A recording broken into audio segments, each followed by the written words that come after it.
Joining me now is Stephen Turner, the Managing Director of Pivotal Metals. Hello, Stephen. Oh, Mark. So you made what you call a transformational deal with this Horden Lake battery metals asset in Quebec, and you're combining it with your BAGB asset, which you'll tell us what it is. That's an acronym, obviously. So can you give us the broad strokes overview of why this was such a big deal for you guys?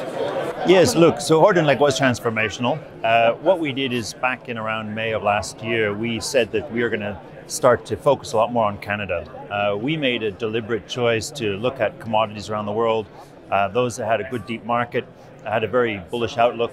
I think those commodities or metals that we see as being fundamental to the change to sustainable economies, like nickel, like copper, known as battery metals, and some of the platinum group elements as well. These are metals we thought we should focus on, and we looked at jurisdictions, and we like Canada. We particularly like Quebec.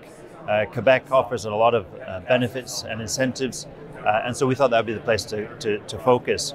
The first step of that was we consolidated our BAGB, which is Bellator Anglaire Greenstone Belt assets. We consolidated those back in May.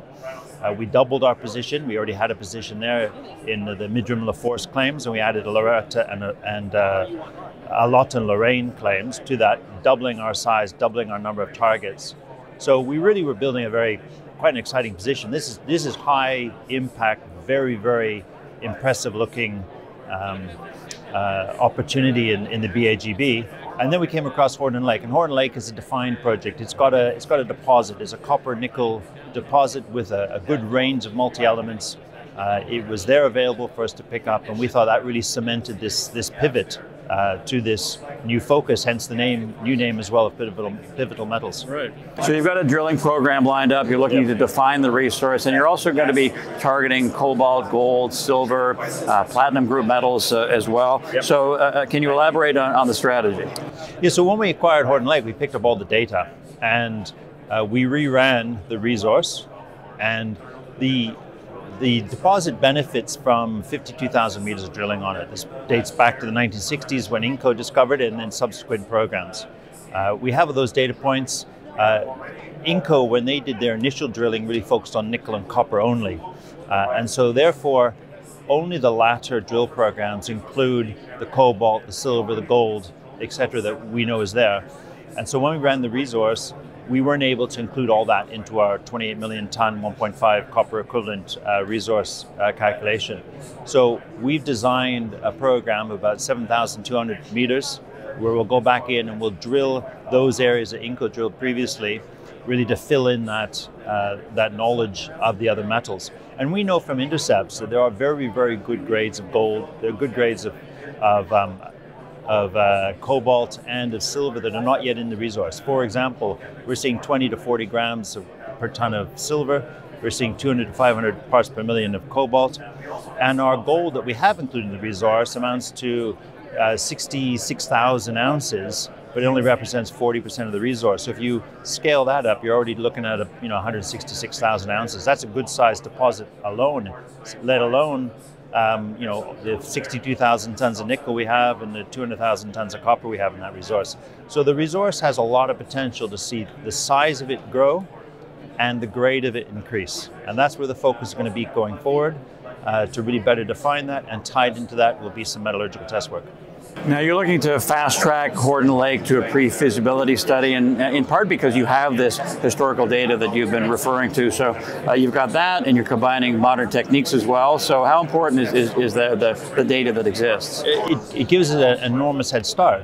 So having all that historical data, we've been able to rerun that resource. We've been able to focus and target exactly where that drilling program is going to be.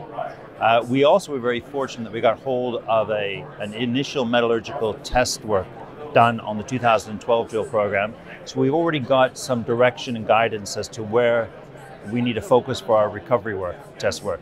So we're hitting the ground running. We're using the same consultants that ran the 2008 and 2012 programs. So they're very familiar with the project. And that allows us to move straight forward to a PFS, actually. So that's tremendous news for us. And then you've got some high priority targets at the BABG, correct? Yes, that's right. So last year, GB. that's right. Last year we like I said, we consolidated those claims. And we're fortunate because in 2019, there was a VTEM flown over the Lot and Lorraine claims. And in 2021, we flew a VTEM over our Midrim LaForce claims. So we have an enormous amount of data. Now, the geological model that we're looking at says there's a lot of shallow, very high grade intercepts that have been encountered across these claims of over 5% copper, over 5% nickel, 3 grams per ton on the PGMs. And our geological model suggests that it's indicative of a deeper feeder system. So we've rerun these numbers over the last year, and we've come up with 137 new targets, 20 of them high priority at depth. So our program this year coming up is going to look at some targeted drilling, where we've already modeled some plates, and we've got some very, very attractive looking targets, particularly on Midrim and some on a lot in Lorraine as well. And we're going to do some MT surveys that will better define these deeper targets down to about 1,200 meters. Okay, lastly, Stephen, give us your 30-second pitch in terms of the main factors behind the value proposition driving Pivotal Metals. Okay, so we've set out with a blank sheet over the last couple of years, and we've built a very, very high impact, high value, attractive portfolio in Quebec, a tier 1 mining jurisdiction focused on, we think, the right commodities, very bullish going forward.